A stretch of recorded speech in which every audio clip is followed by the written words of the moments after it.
Mari kita berdoa. Tuhan, sungguh kami bersyukur kepadamu. Engkau begitu mengasihi kami, sehingga Engkau meninggalkan sorga yang mulia, supaya kami bisa datang kepadamu dan menikmati sorga yang mulia. Terima kasih ya Tuhan, terima kasih. Terima kasih juga kami boleh diberi kesempatan untuk datang beribadah kepadamu, memuji Engkau. Terima kasih kami diberi kesempatan untuk mendengarkan firman-Mu.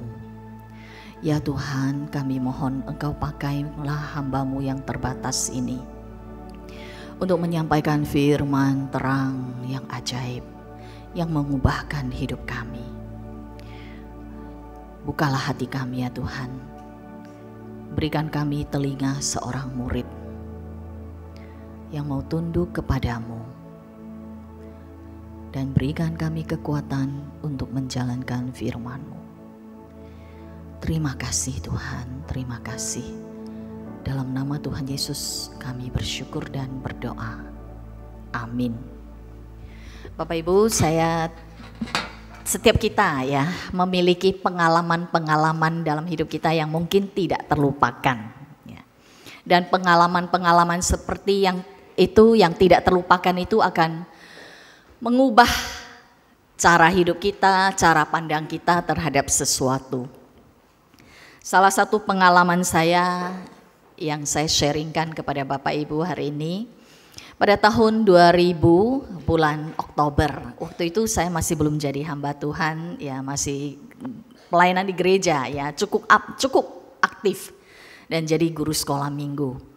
Waktu itu karena besoknya libur, jadi malam kami beberapa guru sekolah minggu keluar kota ke pantai yang jaraknya kira-kira kurang lebih 2 jam dari kota Pontianak. Kota Pontianak itu ada di kota Pontianak Selatan dan Utara dipisahkan oleh Sungai Kapuas ya. Dan Pontianak Utara dan Selatan ini karena dipisahkan oleh Sungai Kapuas, untuk berhubungan itu lewat jembatan ya. Kita sebut jalan tol waktu itu. Nah, jadi kami perginya ke luar kota ke pantai, jadi kami 15 orang ya. 7 cewek, 8 cowok, semua guru sekolah minggu kami. Jadi kami main, jadi malam kami berangkat. Sampai di pantai ya kami tidak tidur semalaman ya. Jadi karena ya masih muda ya, main-main ya, bincang-bincang ya, nyalakan api unggun di pantai ya. Jadi kami berbincang-bincang sampai besok ya. Nah besoknya sampai siang kami rencana pulang ke Pontianak. Nah di tengah jalan waktu kami singgah di tempat makan untuk ya buang air gitu ya, kami dengar berita bahwa di kota Pontianak terjadi pertikaian 2 suku ya. Jadi jembatan, karena kami pantai itu ada di Pontianak Utara ya, maju lagi. Nah pantai itu sangat indah, itu adalah pantai dari Laut Cina Selatan. Nah jadi kami tidak bisa pulang kembali ke kota karena jembatan sudah ditutup ya. Akhirnya bagaimana, kita semua tegang ya. Dan setelah kami berencana, kami memiliki banyak rencana waktu itu, bagaimana ya. Kami waktu itu menggunakan 2 mobil kijang ya. Bagaimana caranya ya kita ya nanti bisa sampai di rumah. Kita tidak tahu. Oke, gak apa-apa, sambil jalan lah ya. Sebelum kami kembali naik ke mobil, kami berdoa terlebih dahulu. Nah sampai di daerah perbatasan untuk naik ke jembatan itu namanya daerah Siantan ya. Dan di sana ada satu gereja, salah satu cabang gereja kami ya. Kami pikir karena jembatan sudah ditutup, satu-satunya cara adalah naik ferry ya. naik ferry yang besar ya, yang seperti dari Banyuwangi ke Bali itu, yang mobil bisa naik itu. Nah, waktu itu sudah malam, karena pada waktu hampir mendekati daerah Siantan itu sudah mulai macet. Mobil berbaris panjang, sampai akhirnya kami berhasil menitipkan mobil di gereja itu, dan ternyata gereja itu tidak mau menerima kami. Ya. Kami ketok-ketok pintu karena pihak gereja juga takut ya, kalau buka pintu dua suku yang bertikai itu bisa masuk ke gereja ya. Jadi mereka juga nggak berani buka pintu gereja. Kita mengatakan, iya kami dari gereja pusat, tolong gitu ya. Akhirnya gembala sidangnya keluar ya, dan dia kenal salah satu dari kami, dia baru bukain pintu, lalu kemudian kami taruh mobil. Waktu itu kami mengatakan, boleh tidak pinjam telepon, karena kami akan telepon ke rumah beritahu bahwa keluarga bahwa kami aman-aman. Ternyata juga tidak dipinjamkan ya. Dan kami mulai tegang, ini bagaimana ya. Udah, salah satu teman kami mengatakan, tidak apa-apa, sudahlah kita jalan saja. Jadi 2 mobil Kijang itu dititipkan, kami jalan ke pelabuhan ya, jalan pelabuhan. Dan kami harus jalan cepat-cepat karena ferry itu, kapal itu adalah kapal terakhir pada hari itu. Dan di sepanjang perjalanan dari gereja sampai pelabuhan itu kurang lebih waktu setengah jam. Udah harus jalan cepat-cepat. Dan di sepanjang jalan kami menyaksikan bagaimana orang melempar-lempar, lampu lalu lintas dihancurkan dan semuanya.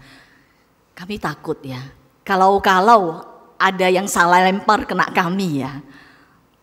Dan sampai mendekati pelabuhan, pada waktu kami mau membeli tiket, ada seorang ya yang membawa cerurit ya, itu pisau yang melengkung itu ya. Karena itu sudah gelap waktu itu. Dia menggunakan senter untuk nyenter muka kami satu-satu. Oh, ini bukan pihak suku yang bertikai, lewat. Gitu ya. Jadi cerurit itu sudah di leher kita. Nah, kalau sedikit saja bergerak, sudah ya, kepala kami sudah pindah alamat ya. Jadi lewat gitu. Dan setelah beli tiket, ternyata kapal itu juga sudah penuh ya. Jadi kita berdesak-desakan sampai akhirnya bisa masuk ke kapal itu dan sampai di kota Pontianak. Di Pontianak Selatan itu kita masih harus jalan karena tidak ada kendaraan. Dan kami jalan ke rumah salah seorang dari kami yang paling dekat dengan pelabuhan. Nah, dari sana sampai ke rumahnya, dia menggunakan mobil papanya untuk mengantar kami satu-satu pulang ke rumah. Nah, waktu itu saya tidak bisa pulang ke rumah karena rumah saya waktu itu dekat pasar. Dan di pasar ada kios-kios pasar yang dibakar oleh salah satu suku ya. Jadi akhirnya saya nggak bisa pulang rumah, saya tidur di rumah teman saya. Waktu pengalaman itu membuat saya berpikir, waktu itu kami pas juga sedang mempersiapkan Natal. Saya berpikir waktu itu di rumah teman saya, dunia ini sungguh-sungguh tidak ada damai sejahtera ya. Dunia bisa berubah dalam waktu sekejap. Waktu kami berangkat masih aman-aman, tidak terdengar suara ada pertikaian apapun. Tetapi dalam waktu beberapa jam saja, pertikaian sudah muncul. Artinya apa? Waktu itu saya berpikir, saya harus mempersiapkan diri. Apapun yang terjadi, saya harus siap menghadapi kalau kematian itu menjemput. Saya harus siap. Yang kedua, ya, kami sudah berjanji 8 cowok, 7 cewek. Sebelumnya kami adalah teman-teman yang baik, ya, melayani bersama-sama, ya. Tetapi pada waktu kondisi paling kritis, coba Bapak Ibu bayangkan, kondisi paling susah, paling kritis, sifat karakter seseorang yang paling asli itu akan muncul, betul tidak?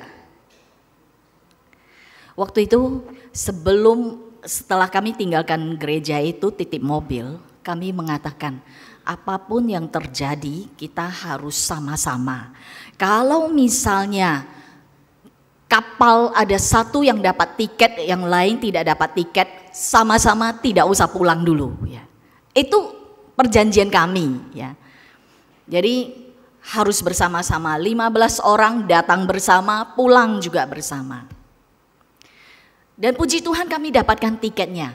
Tetapi pada waktu mau mendesak masuk ke kapal karena sudah penuh, ada orang-orang di antara kami ya yang tidak peduli ya. Wah, masuk-masuk, yang lain terserah kamu. Nah, waktu itu saya baru waduh. Manusia tidak bisa diharapkan. Ya. Yang siapa yang bisa diharapkan? Di rumah teman saya banyak berpikir dan mengatakan, ya, jangan pernah mengharapkan manusia. Satu-satunya harapan yang paling pasti, yang teguh, adalah di dalam Tuhan. Bapak Ibu yang terkasih dalam Tuhan, tahun itu pada waktu kami mempersiapkan Natal dan saya masih sebagai guru sekolah minggu pada waktu itu. Natal tahun itu adalah Natal yang sangat berkesan bagi saya. Pesan Natal kita setiap tahun yang akan kita dengar dan kita akan selalu didengungkan tiap tahun adalah Lukas 2 ayat 14. Yang mengatakan kemuliaan bagi Allah di tempat yang maha tinggi, damai sejahtera di bumi bagi orang yang berkenan kepadanya. Waktu itu saya berpikir, damai sejahtera dari mana? Bapak Ibu pernah tidak berpikir setiap tahun Bapak Ibu merayakan Natal, betul tidak? Pada waktu ayat ini didengungkan, pernah tidak berpikir, saya sungguh-sungguh mengalami damai sejahtera tidak? Ada yang merayakan Natal mungkin tahun pertama. Ada yang mungkin beberapa tahun, ada yang belasan tahun, ada yang puluhan tahun. Permisi tanya Bapak Ibu, setiap kali kita merayakan Natal, yang mengatakan bahwa Natal itu adalah kedatangan Kristus ke dunia ini yang memberikan damai sejahtera. Tadi Ibu Melani juga mengatakan damai sejahtera sudah diberikan kepada setiap orang yang percaya. Permisi tanya, pada waktu kita mendengarkan kata-kata seperti ini, ayat yang mengatakan damai sejahtera bagi manusia di dunia ini, apa yang ada dalam pikiran ini? Apakah ini hanya sekedar teori belaka? Atau kita sungguh-sungguh mengalaminya? Bapak Ibu, di dunia ini masalah akan semakin banyak. Pandemi yang satu baru berlalu, kemungkinan besar akan muncul pandemi yang lain lagi. Perang belum berhenti. Masalah ekonomi, politik, apalagi untuk Indonesia di tahun depan. Kita sebagai orang percaya, bagaimana menyingkapi damai sejahtera yang Tuhan berikan, yang dijanjikan itu? Apa yang dimaksudkan dengan damai sejahtera yang Tuhan berikan ini? Apakah kita sungguh-sungguh mengalaminya? Dan bagaimana supaya kita bisa mengalami damai sejahtera yang diberitakan ini? Seorang teolog ya bernama Johannes Tillich ya. Dia di dalam bukunya yang berjudul The Courage to Be ya. Keberanian untuk tetap berada. Dia mengatakan bahwa di dunia ini ada 3 jenis kekhawatiran yang akan dialami oleh semua manusia, Bapak Ibu dan saya. Ya. Tidak peduli siapa dia, dari orang yang paling tinggi kedudukannya sampai rakyat jelata yang tidak tahu apa-apa, dari orang yang berpendidikan paling tinggi hingga yang tidak berpendidikan. Semua kita akan mengalami 3 kekhawatiran ini yang membuat kita tidak merasakan damai sejahtera dari Tuhan. Yang pertama yaitu kekhawatiran yang disebabkan oleh perasaan bersalah. Karena perasaan bersalah maka tidak merasakan damai sejahtera lagi. Yang kedua yaitu kekhawatiran karena tidak tahu akan makna hidup yang berarti. Perasaan tidak berarti. Yang ketiga adalah kekhawatiran yang disebabkan karena kematian. Yang pertama, kekhawatiran karena perasaan bersalah. Bapak Ibu yang terkasih dalam Tuhan, di dalam sepanjang kehidupan kita membuat keputusan. Mungkin ada keputusan-keputusan yang membuat kita akhirnya menyesal dan karena keputusan kita merasa bersalah. Ya. Coba, seandainya waktu itu saya tidak menikah dengan dia.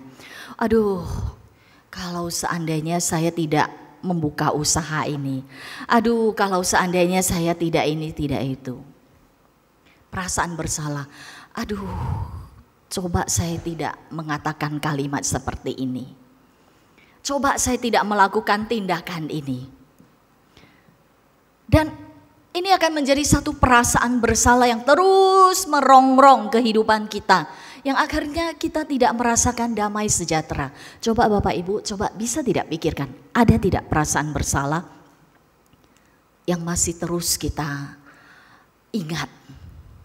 Yang terus merongrong kehidupan kita. Namun dikatakan bahwa pada waktu Tuhan Yesus datang ke dunia ini, Dia menyelesaikan perasaan bersalah kita. Kita bisa memiliki damai dari Kristus yang telah mengampuni segala dosa kesalahan kita. Sehingga kita bisa terlepas dari tuduhan-tuduhan. Yesus Kristus datang ke dunia ini dengan membawa satu misi, yaitu misi untuk mati di atas kayu salib. Menggantikan menyelesaikan perasaan bersalah dari Bapak Ibu dan saya. Di dalam kitab 1 Yohanes 1 ayat 9 mengatakan, jika kita mengakui kesalahan kita, maka Dia adalah setia dan adil, sehingga Ia akan menyucikan kita dari segala kejahatan kita. Segala keputusan yang telah kita buat dan salah, kita bawa ke hadapan Tuhan, dan Tuhan akan selesaikan.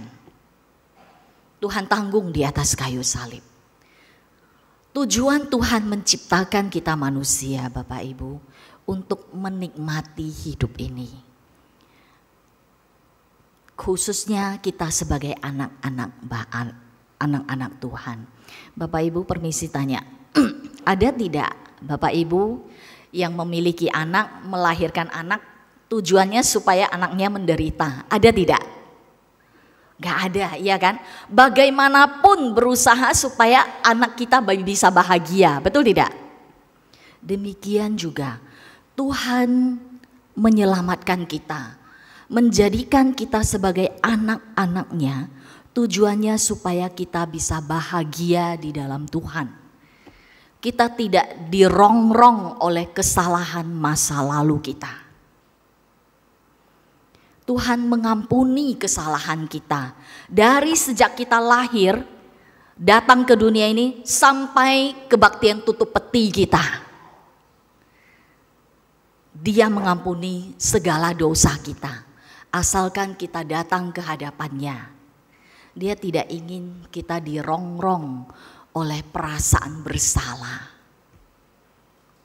Karena kita sudah diampuni, maka implikasinya adalah Tuhan mengatakan kita juga harus mengampuni orang yang bersalah kepada kita.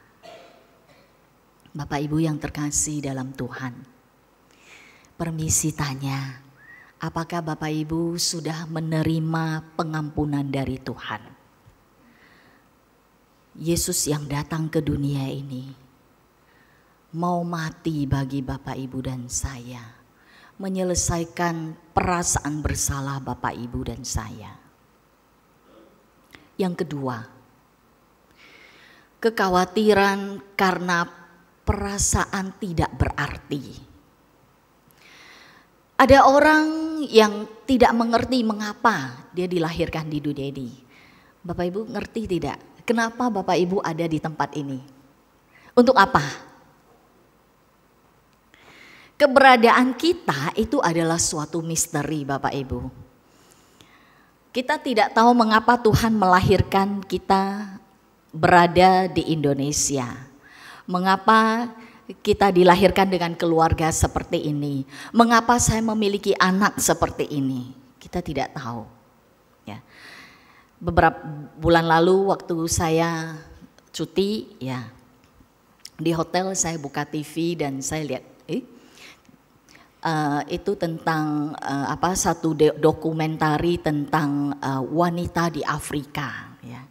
Wanita di Afrika itu harus bekerja di luar, ya, memecahkan batu, ya, memikul barang-barang berat gitu ya, bercocok tanam di sawah. Sedangkan suami mereka ongkang-ongkang kaki di rumah, taruhan ayam, ya, pelihara burung, itu kerjaan suami mereka.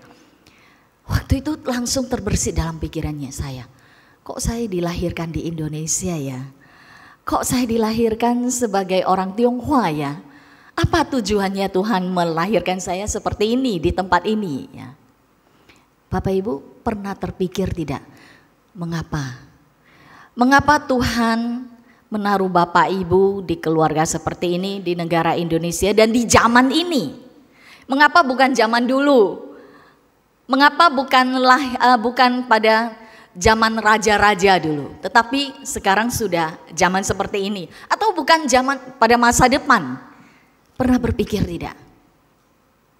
Apa tujuan Tuhan? Bapak Ibu yang terkasih dalam Tuhan, Tuhan tidak pernah menciptakan, menaruh sesuatu tanpa tujuan. Semuanya ada tujuan Tuhan. Dan kita harus tanyakan. Di dalam kitab Efesus pasal 2 ayat yang ke-10 mengatakan, karena kita ini adalah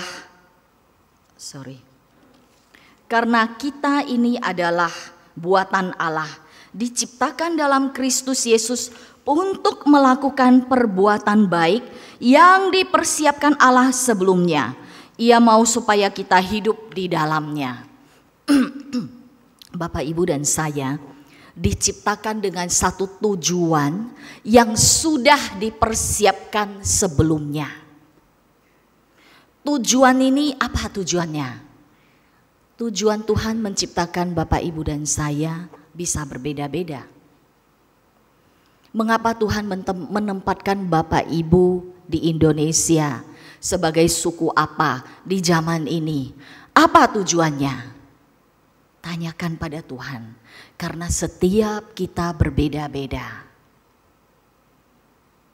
Tetapi yang paling penting yang harus diketahui adalah untuk perbuatan baik.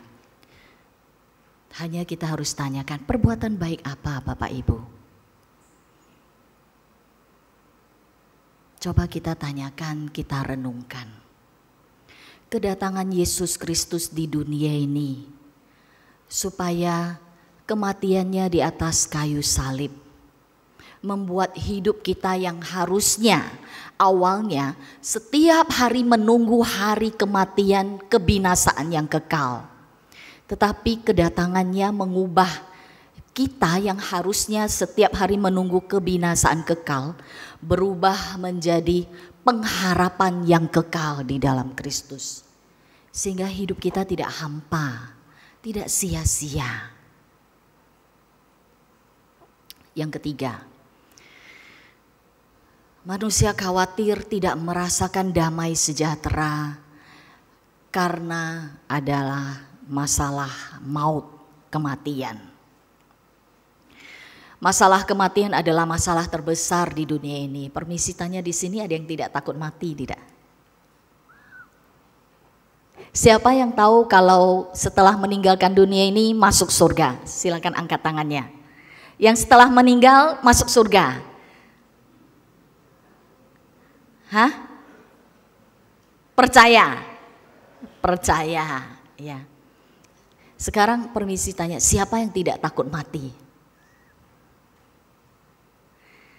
Kalau ada bahaya mengancam, takut tidak? Bapak Ibu yang terkasih dalam Tuhan, kematian menjadi momok seluruh umat manusia. Ya. Kalau di dunia ini ya mengatakan saya pasti tidak takut mati. Ya. Wah, saya sungguh-sungguh respect karena berani berbohong. Ya. Ya.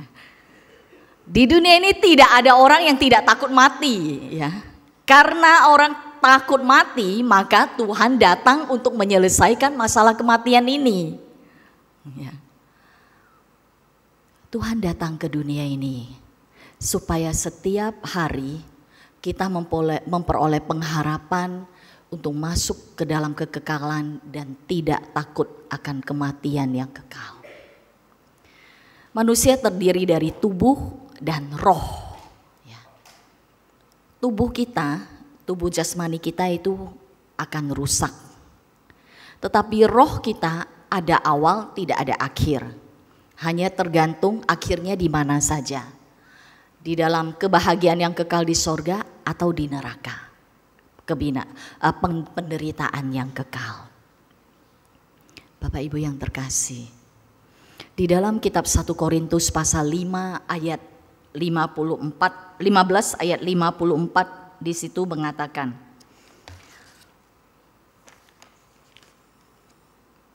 dan sesudah yang dapat binasa ini menggemakan yang tidak dapat binasa, dan yang dapat mati ini mengenakan yang tidak dapat mati, maka akan genaplah firman Tuhan yang tertulis, maut telah ditelan di dalam kemenangan.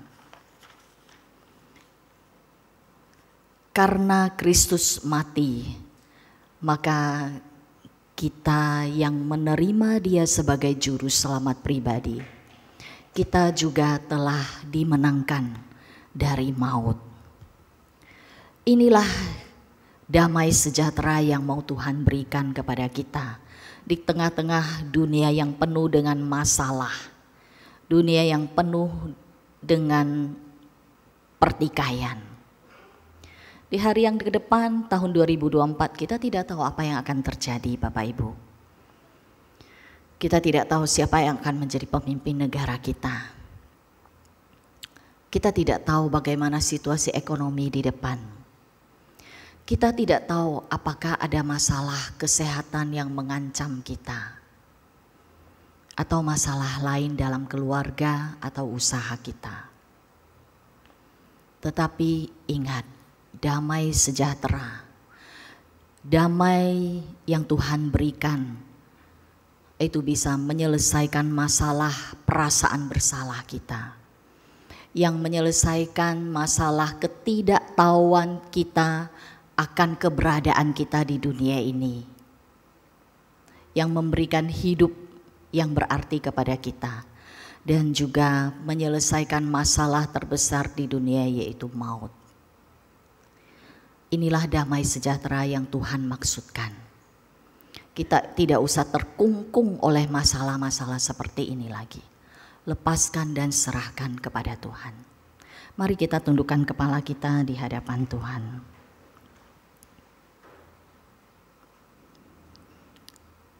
Bapak Ibu yang terkasih di dalam Tuhan.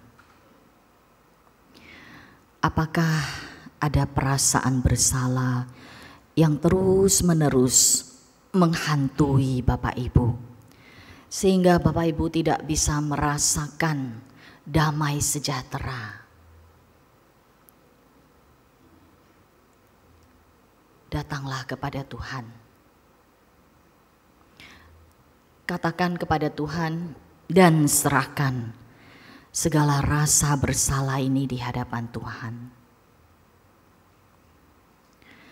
Tuhan yang datang sebagai bayi yang hina, dan yang telah mati di atas kayu salib, menanggung perasaan bersalah Bapak Ibu dan saya. Jangan sampai perasaan bersalah ini merebut damai sejahtera yang Tuhan berikan. Apakah hidup Bapak Ibu hampa? Terasa hampa? Sebanyak-banyaknya harta yang dimiliki tetapi masih merasa hampa. Penderitaan yang dialami membuat hidup ini terasa tidak berarti. Tuhan datang ke dunia ini, masuk ke dalam hidup Bapak Ibu dan saya untuk memberikan arti bahwa Bapak Ibu dan saya adalah orang yang berharga di mata Tuhan. Diciptakan untuk tujuan yang telah ditentukan. Tanyakan pada Tuhan, Tuhan, mengapa Engkau menciptakan saya? Tuhan, apa maksud-Mu menaruh saya di negara ini, di keluarga ini, sebagai suku ini, dengan profesi ini? Tanyakan pada Tuhan, sehingga hidup kita yang kita lalui adalah hidup yang berarti.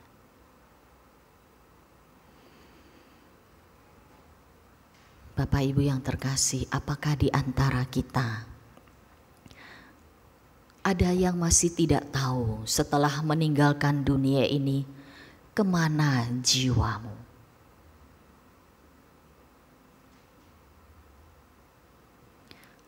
Jikalau belum tahu, datang kepada Tuhan. Mohon Tuhan ampuni segala dosa kesalahanmu. Dan terima Dia sebagai juru selamat pribadinya. Dengan demikian engkau menjadi anak Allah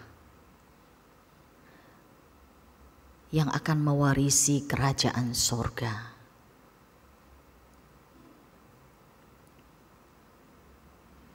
Tuhan, kami datang ke hadapan-Mu.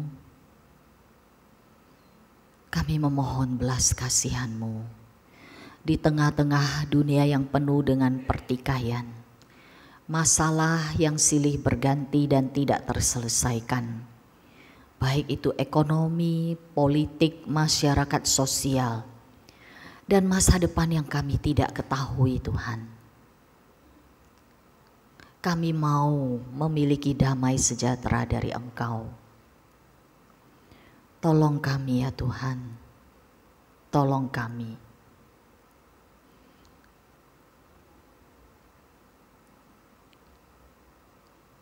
Ya Tuhan, berbicaralah kepada setiap kami. Perkataan manusia telah berhenti. Kami mohon Roh Kudus terus-menerus berbicara kepada kami. Dalam nama Tuhan Yesus kami berdoa. Amin.